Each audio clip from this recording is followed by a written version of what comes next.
Polavaram MLA Chitti Balaraju బరిక్కలపాడు camp కార్యాలయ ప్రాంగణంలో 79వ స్వాతంత్ర దినోత్సవ వేడుకలను జాతీయ పతాకావిష్కరణతో ఘనంగా నిర్వహించారు. స్వాతంత్ర సంగ్రామ వీరులను స్మరించి వారి త్యాగాల వల్లనే మనకి ఈ రోజు స్వేచ్ఛ లభించినట్లు చెప్పారు.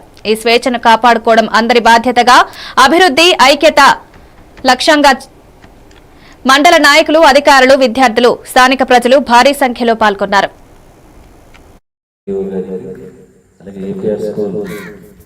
డిపార్ట్మెంట్స్, టీచర్స్, అలాగే పోలీస్ శాఖలో ఉన్నటువంటి ప్రతి ఒక్కరు కూడా హృదయపూర్వక ధన్యవాదాలు, అలాగే శుభాకాంక్షలు తెలియజేస్తున్నాను.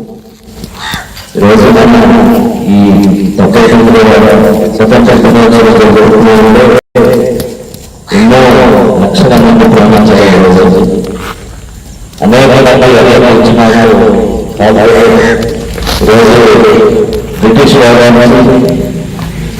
అనేక మనం బానిసత్వంగా చూసి మన దేశ సంపదను కూడా మనల్ని కూడా బానిసలుగా కట్టు బానిసలుగా చూసేటువంటి కాలంలో అనేక మంది ఈరోజు చుట్టుపక్కల చూస్తుంటాం.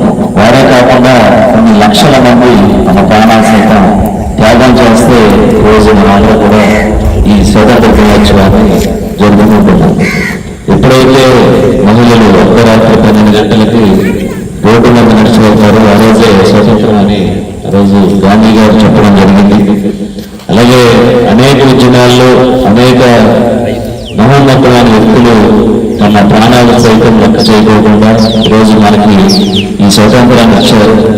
రోజు బాలలే నేటి బాలలే రేపు తోడులని మనం ఊరికి చెప్పట్లేదు. మీరందరూ కూడా వారిని స్ఫూర్తిగా తీసుకొని ప్రతి ఒక్కరు కూడా దేశానికి ఏ విధంగా సేవ చేయగలరు, అలాగే మన వల్ల దేశానికి ఎంత మంచి పేరు